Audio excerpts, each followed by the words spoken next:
van rojên reş û tarî bûn. Dema ku kesek digot ez Kurdim jî yan dihate kuştin, yan jî dihate işkencekirin, yan jî dihate hevskirin. Duwan salên notî de li Stenbolê çend rewşenbîrên Kurd dest didin hev û bi navê navenda çanda Mezopotamya saziyek ava dikin. Li vê saziyê li ser ziman, çand, huner, zanîstî û dîroka Kurdan xebat dihatin kirin. Piştî avakirina neçemê li demekî nêz de pêwîstî hate dîtin ku beşa ziman, dîrok û zanîstî li ser navê enstitûyekî bê bi tevgerkirin û xebat bêkirin.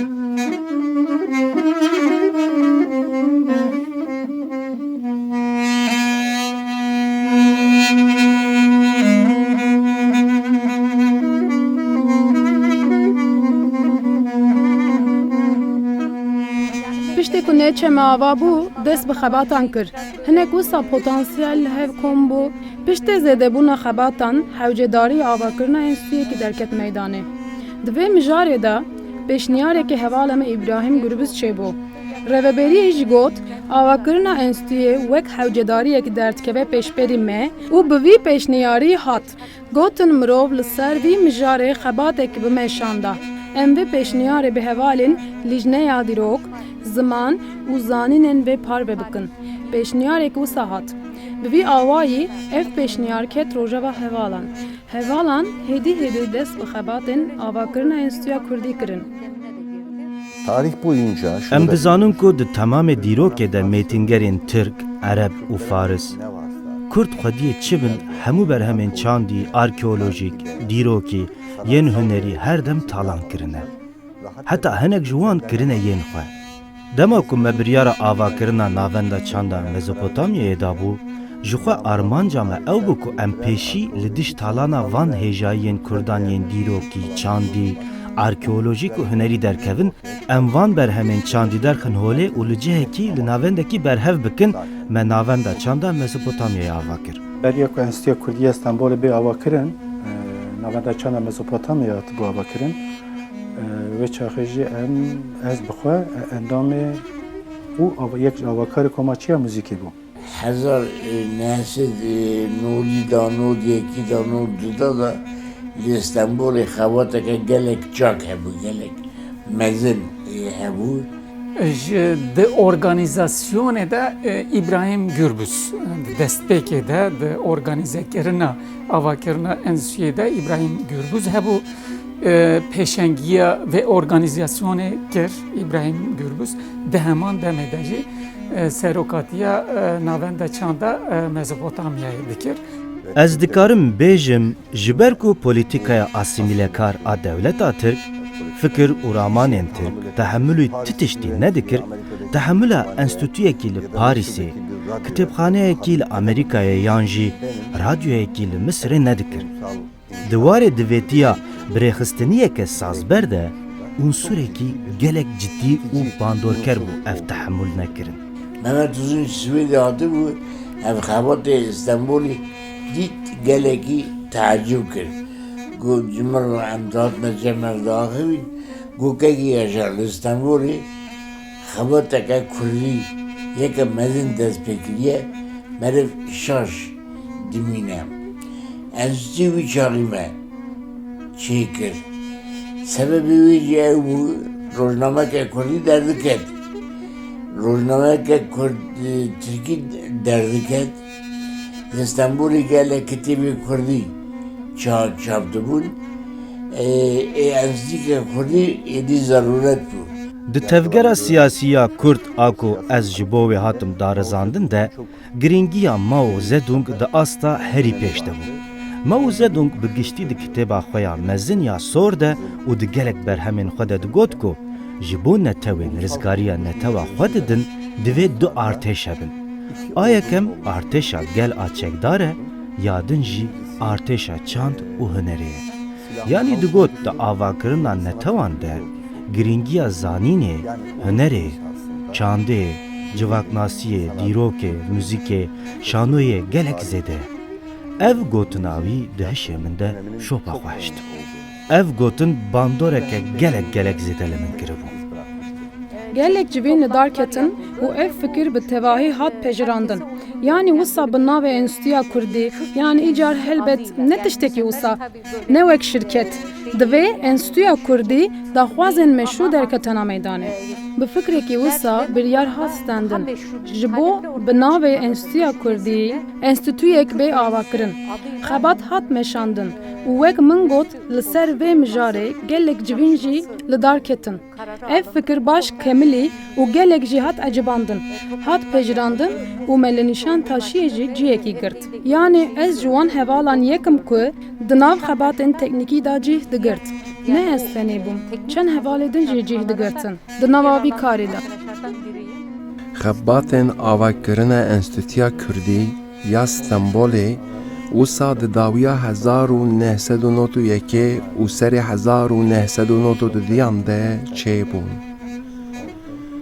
Di mijara avakirina Enstitûya Kurdî de xebatên gelek tîr dihatin meşandin. Di nav navenda çanda Mezopotamyayê de dihat avakirin. Ji Stenbolê Musa Anter, Hüseyin Sağnıç, Abdurrahman Dürre, Yaşar Kaya û İbrahim Gürbüz beşdarê xebatan dibûn. Ev heval ji Stenbolê beşdar dibûn. Ji İzmîrê Cemşîd Bender dihat. Ez ji Enqereyê dihatim. Bawerim Süleyman İmamoğlu ji Mêrsînê dihat. Ji Bilêvana hinek hevalên din jî beşdarî civînan dibûn. Wek Mînak, Kerem Soylu û Abdullah Varlı ji Enqereyê dihatin. Çend caran ez û van hevalan ji Enqereyê bi hev re hatibûn. Ji bo avakirina netewekî hewcedarî bihişmendiya dîrokê heye. Hewcedarî bihişmendiya welat û axê heye. Di vê wateyê de ez lê difikirim ku ji bo ev avakirina çandî pêk were divê Kurd tekez bibin xwediyê saziyên weke navendên çandê, salonên şanoyê, enstitûyê, zanîngeh û gelek saziyên bi vî rengî. Divê Kurd xwedî van saziyan bin. Di wan deman de jî ez wisa difikirim. Heval li nav kelecaneke mezin debûn. Hem hevalên ji Stenbolê beşdar dibûn, hem jî hevalên ji Enqereyê dihatin, yên ji Enqereyê ji Mêrsînê, ji İzmîrê dihatin, ji Enqereyê hevalê me Talat İnanç jî beşdar dibû. Çend caran beşdarî wan civînên li navenda çanda Mezopotamyayê dihatin kirin bûbû. Li meydanê pere tune bû, bi tu kesî re pere tune bû. Herkes xizan bû, lê kelecaneke pir mezin hebû. Aha ji ber vê kelecanê xebatên gelek tîr dihatin meşandin. Di qonaxa avakirina enstitûyê de xebatên gelek tîr dihatin kirin. Di salên nodî de dî gihêşt wê astê ku em bêjin raperînên girseyî li Kurdistanê pêk verin. Vê yekî bi vê nevê bandora xwe li rewşenbîra jî kir. Bi taybetî rewşenbîrê Kurd di vî warde ketin nava keftûleftekî, ketin nava xebatekî. û di salên nodî de mirov bala xwe bide salê nod yek, nod du tevekra piraniya saziyê Kurd de divê demê derketine. Bi navenda çanda Mezopotamyayê dest pê kir, piştî vê rojnama welat û Enstitûya Kurdî me bêje bi hev re dest başine kir. û kesên ku divan saziyan dixebitin jî pir hindik heman kes bûn. Yani bijin gelekî wan di sê xebat di sê saziya bi hev re xebat dikir. Pişta hêdî em bêjin cihev de cuda bû. Kesê ku Enstitûya Kurdî ava kirin jî xebatkar avakarên navenda çanda Mezopotamya bûn. Wê gavên pê hesiyan ku fikrek derketiye holê ku dixwazin Enstitûya Kurdî ya Stenbolê ava bikin ji bo ku li ser ziman, wêje, dîrok, sosyoloji, coğrafya, folklor, her tiştî ku bi Kurda re alaqedar e da ku li serê xebatên elmî ê zanistî bêkirin hewcedarî bi saziyeke we hatibû dîtin. Min di lijneya rêveberiyê de fikra ku ji sê beşên navenda çanda Mezopotamyayê yek jê divê ji bo enstitûyê bê veketandin anî ser ziman. ev fikir Feqî Hüseyin Kelecanî kir. Ji xwe ew hem di neçemê de hem jî di enstitûyê de xebat dimeşand.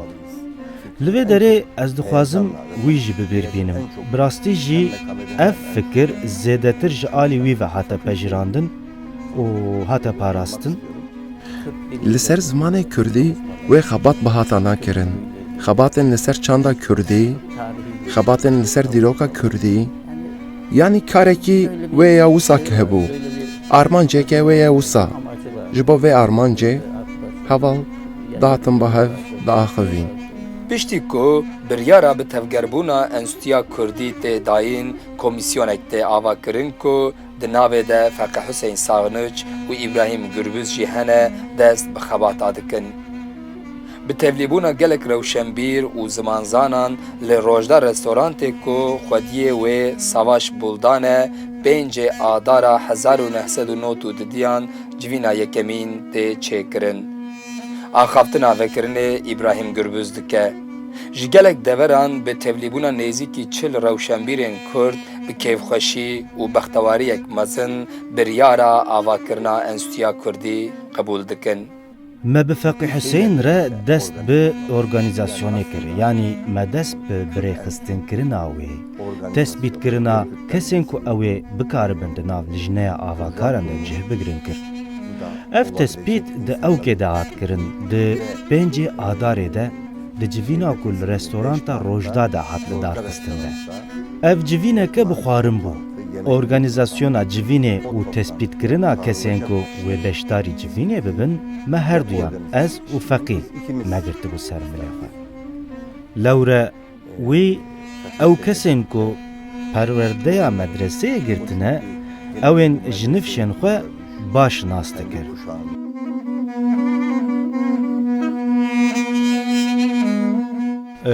Ji Mele İsmet, Celaleddin Yön derbigirin, heta Kerem Soylu, gelek kesan nas dikir. Me ev organizasyon behevrel darxist, me ve xwendiname şandin ji kesên diyar kirîre.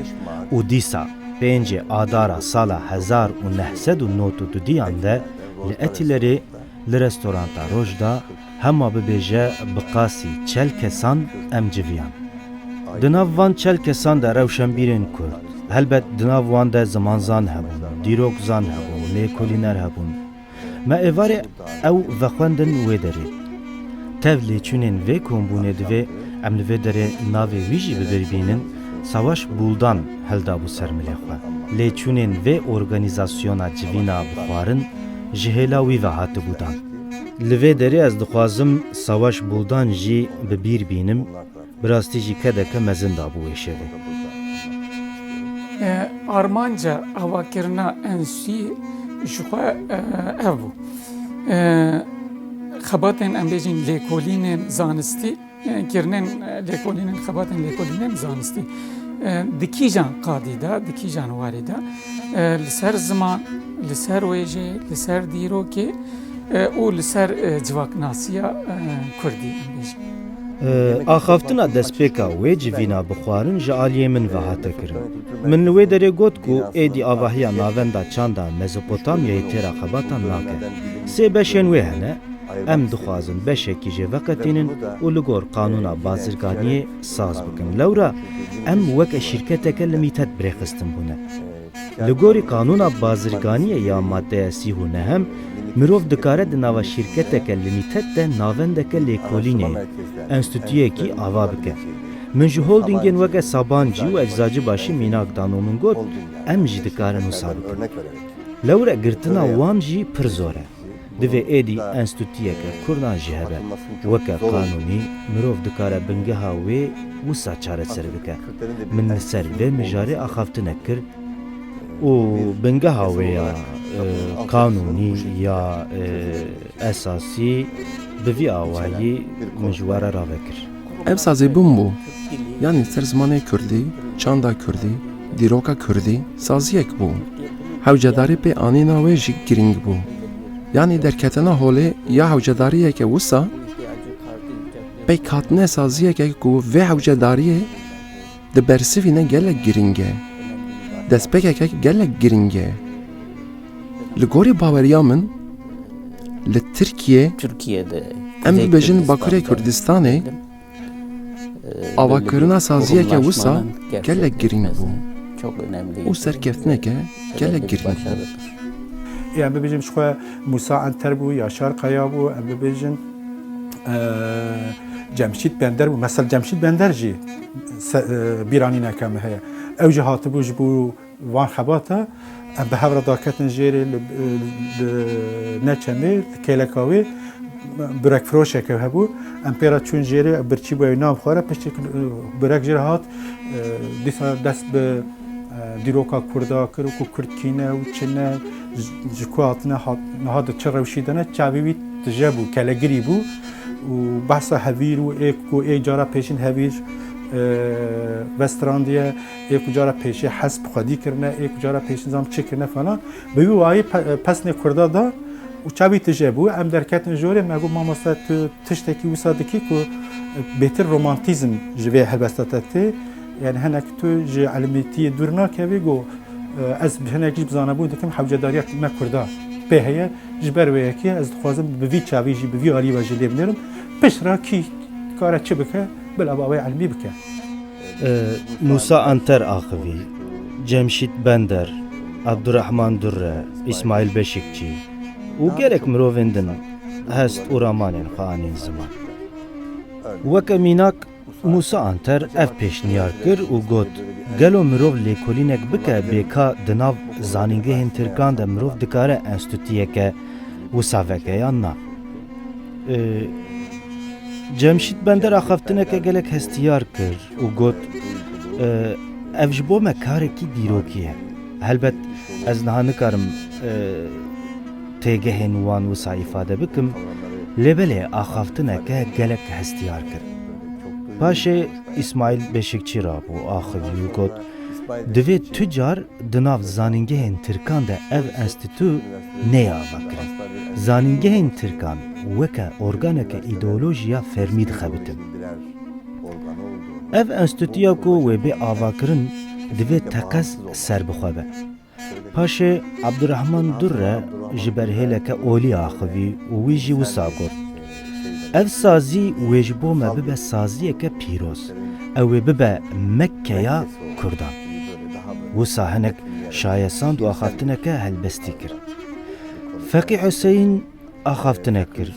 Gelek hevalên din jî di vê civînê de fikir û ramanên xwe anîn ziman. Di dawî de dîsa ez axivîm û min ev got divê li jineyekî avakeriyê bê ava kirin. Li vê derê yanî bi awayê ku zêde nekare balig be da ku bi hêsanî karê xwe bikin û min pêşniyar kir ku ev li jine di wê demê de li wir bê ava kirin. Kesên ku li wê derê beşdarî civînê bibûn bi dengên hevkar biryardan ku li jineyeke avakar bê ava kirin. Ez, İsmail Beşikçi, Musa Anter, Feqî Hüseyin, Cemşit Bender, Yaşar Kaya û Süleyman İmamoğlu me di li jineyê de bi hevdûre cih girdin. û em dikarin bibêjin ku li jineya giştiya pêşîn di wê civîna bi xwarin ya li rojda de hate avakirin. Avakirina Enstitûya Kurdî, Kürt Enstitûsü li wir hate îlan kirin.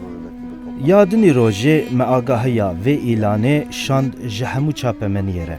Çapemeniya Kurd îlan kir ku wê avakirina Enstitûya Kurd pêk were. Li jineya avaker ya vê enstitûyê hatiye diyar kirin û di demeke Kurd de Enstitûya Kurdî Kürt Enstitûsü wê ava bibe. Mirov dikare di hemû çapemeniya wê demê de bi taybetî jî di çapemeniya Kurd de vê agahiyê bibîne. Bi vî awayî me dest bi xebata damezirandina Enstitûya Kurdî kir. Xebata vêya pêşîn bi vî rengî bû. Êdî dest pê hatibû kirin. Xebatê avakirina enstitûyê bi lez û bez de hate kirin. Biryara vekirina wê jî weke hejdê Nîsana 1992 didiyan hatibû destnîşan kirin. Li nîşan taşiya Stenbolê li ser cadeya Romelî cihek dihate dîtin. Jî nezdanin jî me bi zehmetî jî jê re gird. Me got em ê ew bikin em ê emsike çekin varsa enstitüye kurdi nekir. Ev geleki zahmet bu kezi hazne fikir. Malağı bide enstitüye kurdi. بله جمره بحثا آواهی که لسر جاده روملی هاته کرن بیاشار کهاره ام چون لیبنه مجخودی دایره را گوت شرکت که میا بناوی شرکتا لیمیتت آزانست هنر و چانده هیه جبوه ام دخوازن وی خانیتا کری بکن مجره گوت امی وکی ناونده که لیکولینه بخبتن ما بحثا ناوی کرد نکر هلبت لیبله ما بحثا شرکت که بناوی ناونده چانده مسوپوتامیا شرکت لیمیتت آن ناونده چانده مسوپوتامیایا باکر کرد او زیده تینه گیشتن مسئله و ما کنترات امضا کرد با اوه که لزگی مدس بخباتین آوا کرنه کرد هندره وی هاتا راخستن جبو آدیان کرسی ماسه جبو کتبخانه آلاوین جیرد وی هاتن کرین او د جوین الجنه آوا کران ده بریار هات داین کو و انستیتویا کردی Kürt Enstitüsü roja 18 Nisan 1992 دیان de webe vekirin. Duwe civînê de me ev biryar girt. İsmail Beşikçi, Musa Anter, Abdurrahman Durre, Süleyman İmamoğlu, Yaşar Kaya, Cemşit Bender, elbette tabii İbrahim Gürbüz hebun. Merciki geleki, bahaciki geleki, mezenciki geleki hoş, me gürt, me gubra ne bejin kurday me şu kara gece kondiya çerikin. Zavcı baş bu, me dekore kiri bu, her tiştim bu, gelek mobilyaya baş, bu İstanbul'u, de maalesef ne işte. Devleti ne işte? Li Nişantaşê hat girtin û vekirina wê hat kirin. Vekirinekî gelekî bicoş pêk hat. Hem di raya me ya giştî de hem jî di raya giştiya Tirkiyê de gelek deng veda. Celil Celil, İsmet Şerif Vanlı, yani ev heval ji Avrupayê hatibûn. Hinek heval jî ji Sûriyeyê hatibûn. Yani roja avakirinê kar û bar zêde bûn. Qelebalık gelek zêde bûn. Wek mînak, hûn lewheyeke bi navê Enstitûya Kurdî, Enstitûya Kurdiya Stenbolê daleqînin, aha ev lewhe li dervê avahiyê hat daleqandin. Aha polîs hat û gotin vê lewheyê ji vir re rakin û bi darê zorê lewheyê rakirin. Gotin hûn dikarin lewheyeke piçûk li hêla hundir lewheya Enstitûya Kurdiya Stenbolê deynin ser derî lê ji bo derve destûr nedan. Wê rojê di navbera me û polîsan de gengeşiyên gelek mezin çêbûbûn. Di navbera me de xrecerek mezin derket. Emniyetle bizim aramızda. Roj hatibû. Îro ji bo Kurdan rojeke girîng bû. 18 Nisan 1992 diyan saet 1:09 navê rojê de bi merasîmeke bi coş bi girseyek mezin Enstitûya Kurdî hate vekirin. Ew roj ji dervê Stenbolê û welêt gelek kesên wek Profesör İsmet Şerif Vanlı, Profesör Celil Celil, Profesör Ordîxanê Celil, Mustafa Reşîd, mebûsên Kurd Xetîb Dicle, Ahmet Türk, Ali Yiğit û Abdülmelik Fırat jî tevlî merasîma vekirinê bûbûn. Enstitüye dest bi karê xwe kir. Endamên gelek hêja yên Enstitûya Kurdî li vê derê amade ne. Mêvanên me yên ji Avrupayê jî hatine li vê derê amade ne. Zanîstên ji Sûriyê hatine ew jî li vê derê amade ne. Bi awayekî nezîh û xweş me vekirina Enstitûyê pêk anî. Enstitûya Kurdî helbet di nav statûya şirketên lîmîtet te wek şaxekî navenda çanda Mezopotamya hate avakirin. Bi piştkiriya navenda çanda Mezopotamyayê hate vekirin. Hemû formalîteyên wê yên fermî bi cî hatine. Lê piştî vekirinê polîs hatin û daxwaz kirin ku em tabeleya xwe deynin û israr kirin. Me jî ji wan re got. Ev mafekî me yê hiqûqî ye. Em wê tabelayê danayînin. Em tabelaya xwe danayînin. heke hûn dixwazin kerem bikin û herin bi derfetên xwe hûn wê tabelayê deynin em bi xwe naçin danaynin de kerem bikin hûn dixwazî hûn herin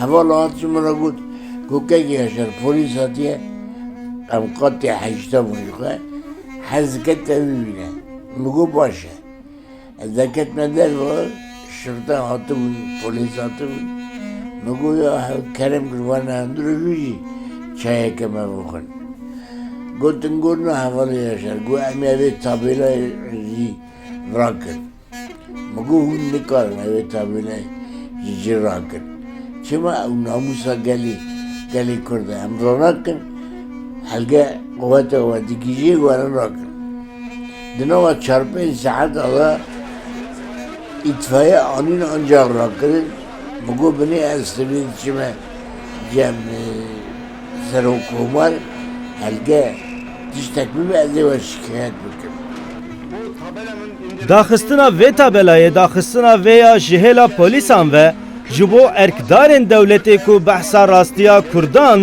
realîteya Kurdan dikin şerm e. Di heman demê de ev nîşana pergala hukuknenasiya wan, paşverûbûyîn û antîdemokratik bûna wan e.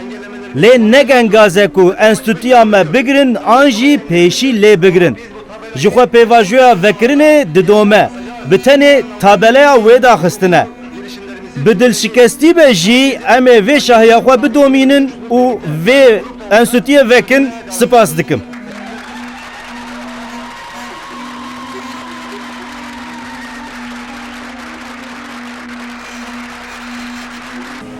Bavê keçû lawan em doza me Kurdistan hem Newrûz û ser sala me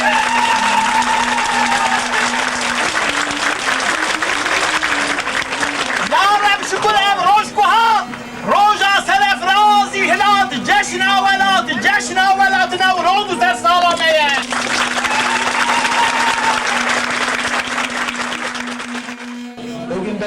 Ji wê rojê hetanê îro gotin hûn dikare enstitûya Kurdî vekin. Enstitûya Kurdî dikare ve bibe. Gelo polîs bê wan hate vê derê. Bila ji me re bêjin, bila derkevin bêjin polîs bê me hatine û em bi polîsan nikarin. Heke bi emirê wan hatibe, bila wî jî bêjin, çima derhewa dikin? Piştî merasîma vekirinê gelek kesan axaftin kiribûn, coşeke mezin hebû.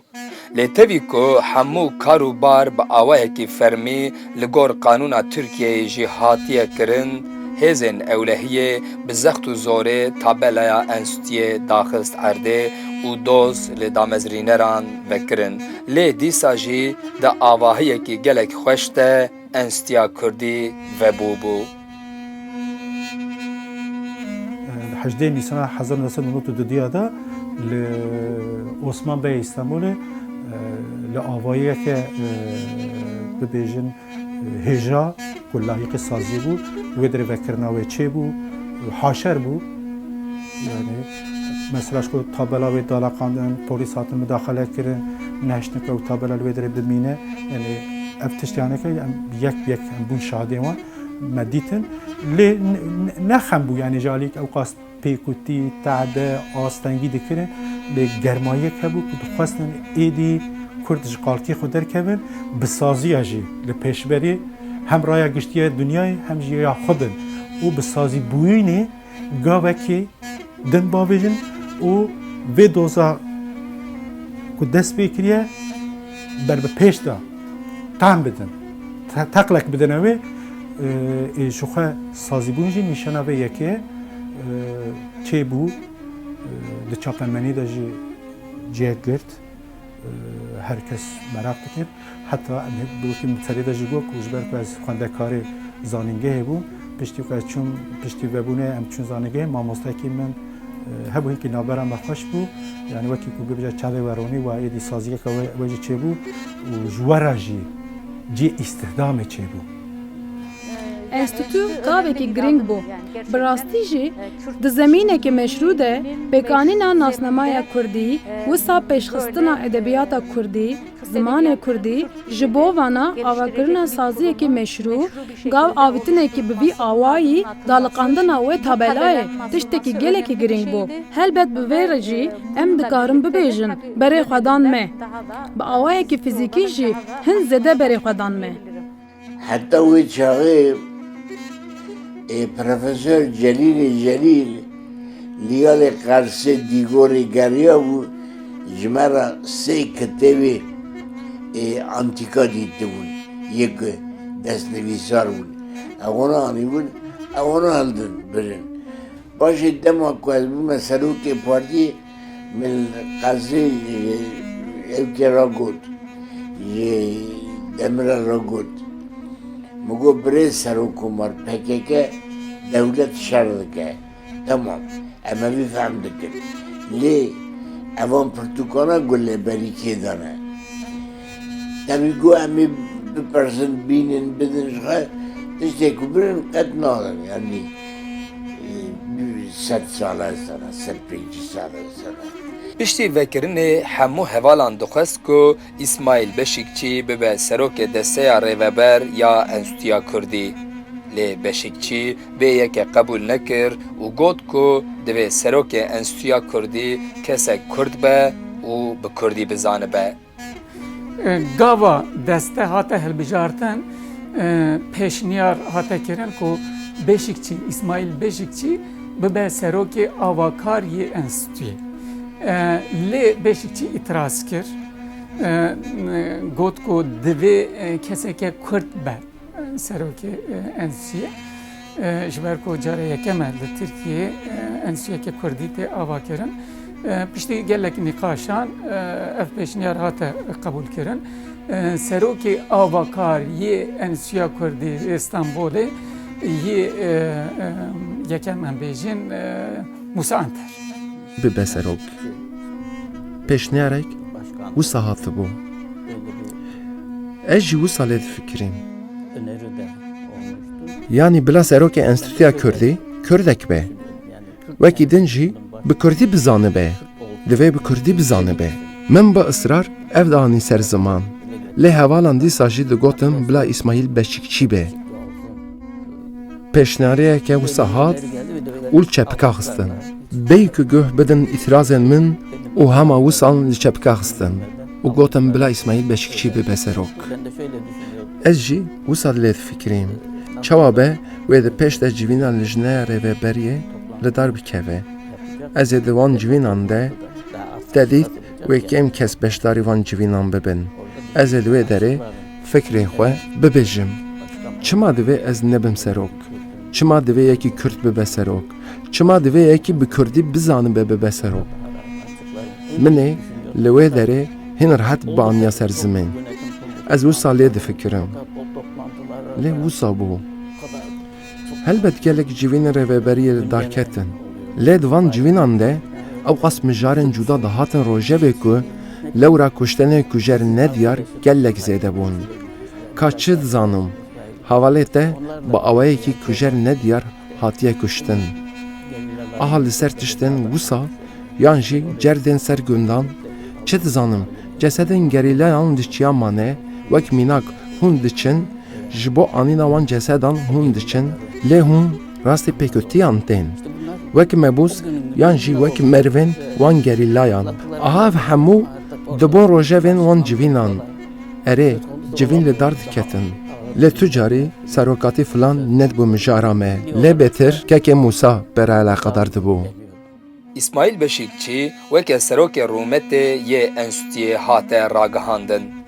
Serokê Enstitûya Kurdî ya Stenbolê yê yekem Musa Anter hate hilbijartin.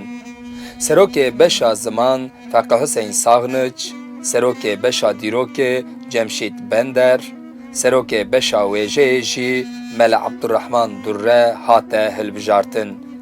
İbrahim Gürbüz, Süleyman İmamoğlu û Yaşar Kaya jî weke endamê Rêveberiyê dest bi xebatan kirin. Lê zext û zordarî li ser wan tu caran neqediyan. Rêveberên ensuyê hatine girtin, hatine darizandin, hatine em bêjin hepiskirin, avêtine girtîgehan.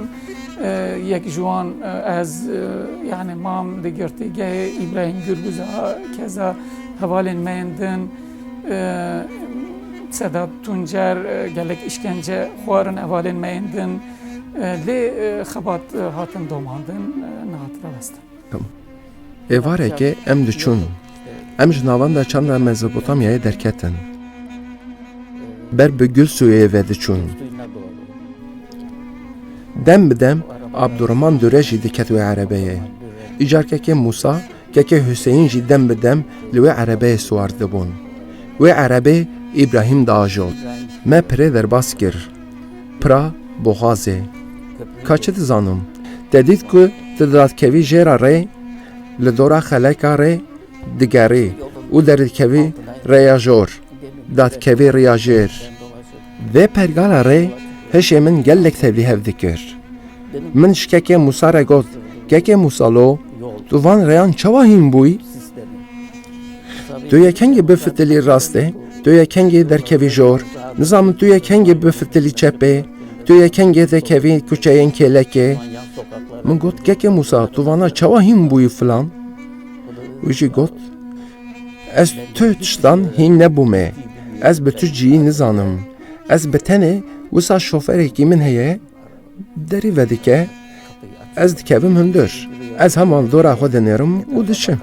Aha wê şaxê got ku şoferê Kenan Evren şoferekî ji Rêzê ye. Lêyê min endezyarê kimyayê ye. Wisa peznê xwe dida. Çend caran wisa digot. Em ji enstitûyê derketin li Taksimê Musa Anter got ez ê herim Diyarbekirê. Müdüriyeta çandê ez vexwendim me divê ez herim. Lê me ev jî jêra got me got pêvajoyeke xeter e. Me got niha çûyîna Diyarbekirê nerast e. Me wî çi qas hişyar kir jî wî biya me nekir.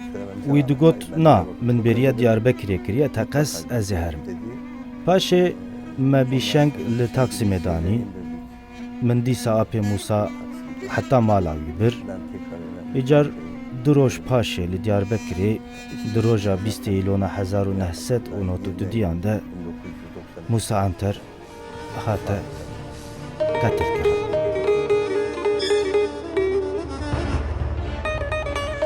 Kekik, reyhan ve kaçak tütün kokusu taşır bir rüzgar. Alçak damlı evlerin yüksek, küçük pencerelerinden soluk ışıklar yayılırdı geceye. Köpek havlamaları korkulara karışır, kaygıları beslerdi. Sonra dağlardan kuşun sesleri gelirdi, belirli belirsiz. Namlunun ucunda çırpınırdı yürekler, ağıtlar yankılanırdı dağlara doğru.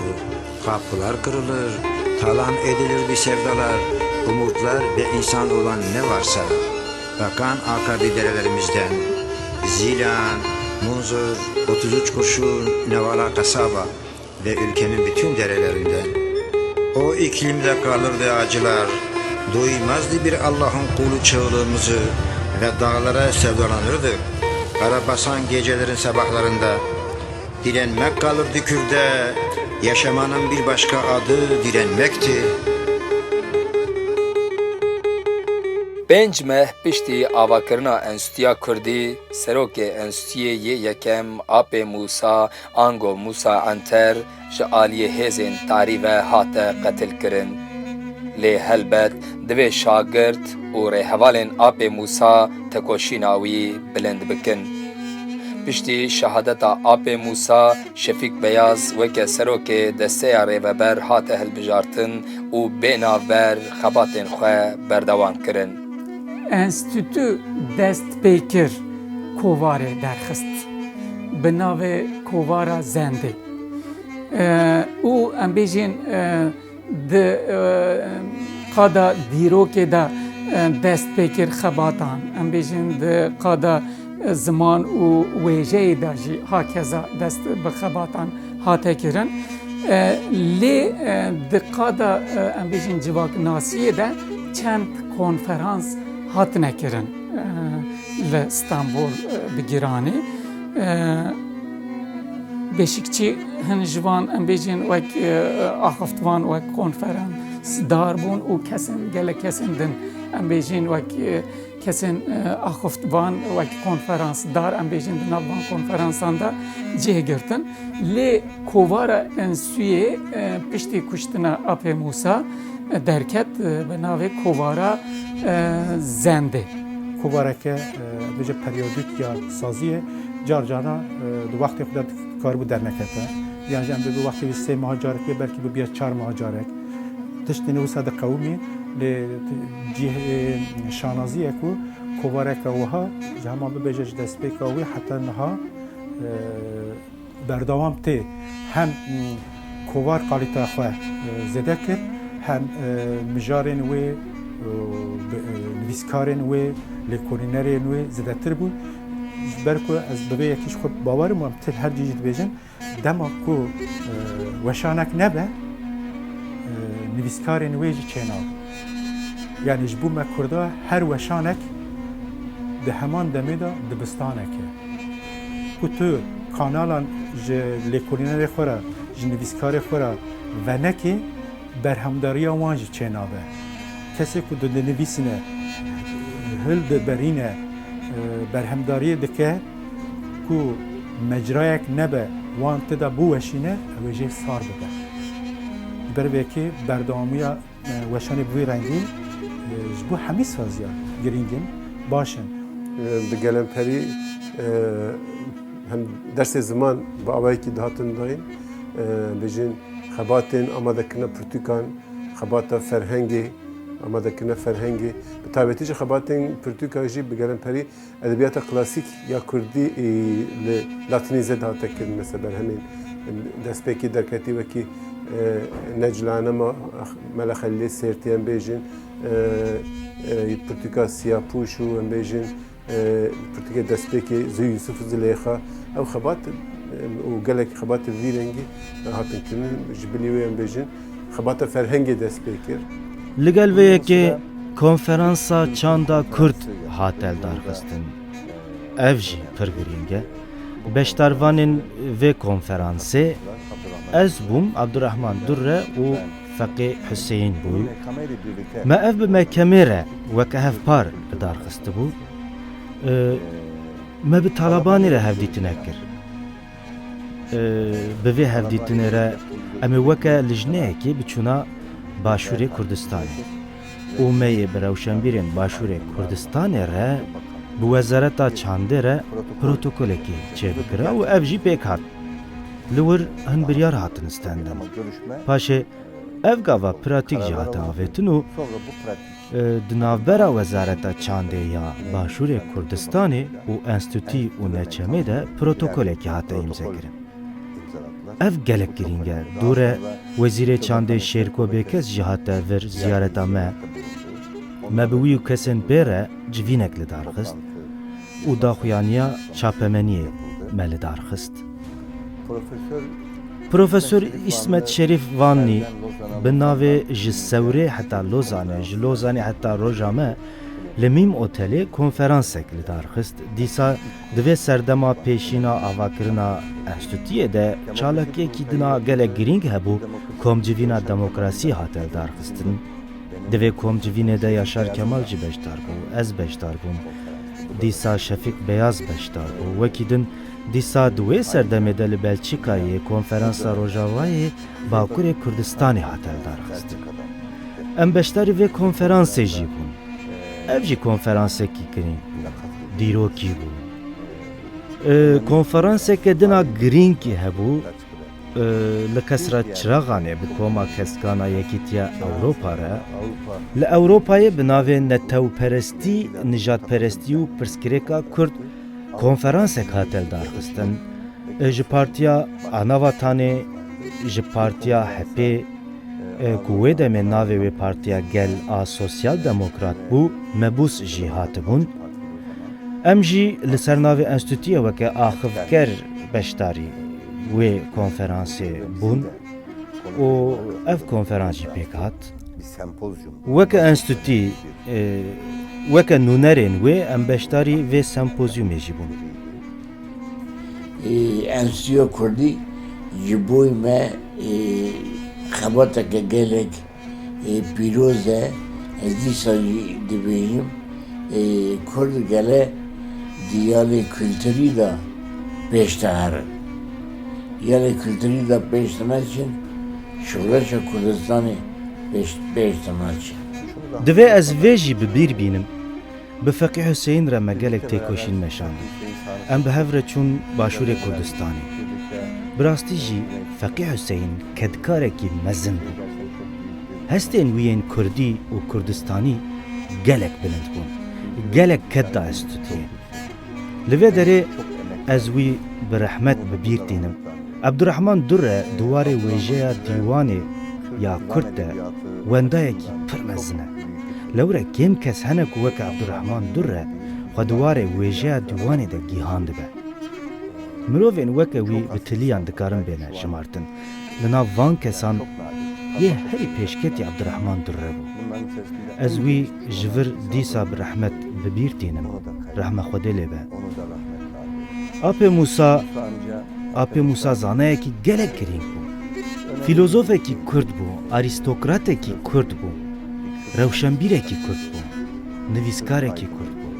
Demekî Kurd be jî ji bo ku em bi hev re xebitîne ji wê zanîn û çanda wî ya kûr min gelek sûd wergirtiye, min gelek tişt ji tecrübeyên wî girtiye, ez xwe pir bi şans hîs dikim. Ez wî jî bi rehmet bi bîr tînim. Ji bilî wan em dibînin ku di salên dawî de bi sedan xwendekar û mamosteke da xwe tev li xebatên enstitûyê kirine. Ew gihandine wan rojan. Spasiyên xwe pêşkêşî wan jî dikim. Ev me şanaz dike. Em pê serbilind dibin. Weke mînak, dema ku me neçeme ava kir, kurê min wê demê yek salî bû. Paşê ew mezin bû û di dema ku li zanîngeha Sabancî dersên Kurdî werdigirt de ez pê hesiyam ku kitêbên dersên wan ji aliyê Enstitûya Kurdî ve hatine amadekirin. Ez bi vê gelek serbilind bûm. Gelekî bextewar bûm. Min xwest ez vê şanaziyê jî bi we re parve bikim. İrovan bêjin bi gelemperî mirokare bêje her serdemê nêzîkî 4-5 kes beşdarî Kurdsên saziyê dibe. Devam mirovê de sala nêzîkî 1000 kesî beşdarî xebat dibin. Ew xebat sê asta de têkirinî. Asta yekem, duyem û sêyem. Bi gelemperiyan bêjin kesekî asta de beşdarî asta yekem dibin. Gelekê wan ne Kurdin jî, yani ji milletê din ne bêjin. û astê dudiya û sîsiya jî bi taybetî Kurdên û gelemperiya giraniya wan jî xwendekarên zanîngeh hene. Dixwazin zimanê xwe hîn bibin, dixwazin zimanê xwe pêş bixin, dixwazin zimanê nivîskî hîn bibin. û salane em her carê yani 30-40 jî mamoste perwerde dikin bêjin. Ew jî beşdarî xebatê me dibin. Yani mesela rewşa saziyê a nehada em bêjin bi taybetî keda mamosteyên ku bi salane yani bi dilxwazî bêyî ku tiştekî sazî hêvî bikin, bêyî tiştekî bisîn mamostatiyê dikin bi dilxwazî keda wan hêja û giran e divê mirov spasdariya wan jî spasiya wan kesa jî bi dilxweşî bike. Ji Ahmedê Xanî bigire heta bi Celadet Bedirxan Musa Enterwiyê din min spasiya xwe pêşkêşî wan kir min got carek na 1000 car mala we ava be. Eger we di vê rêyê de du kevir ji bo me neda bûba serhevûdin me îro nikar bu ev kar û xebat bikira. Her wiha dîsa ew kesê ku di avakirina enstitûyê de di hemî saziyên me din de cî girtine bûne xwedî ket û şop heştine bi saya wan, bi saya xebata wan, bi saya bîreweriyên wan em îro henekî li ser lingane bi bîranînên wan em xwe li ser piya digirin û ji bo me dibin bi rastî di şevên tarî de wekî çirayekê ne.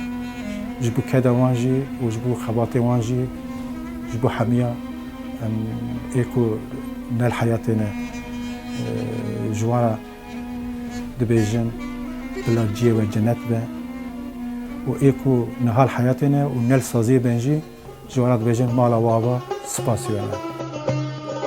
بخمل وروشة شيرين وخوشة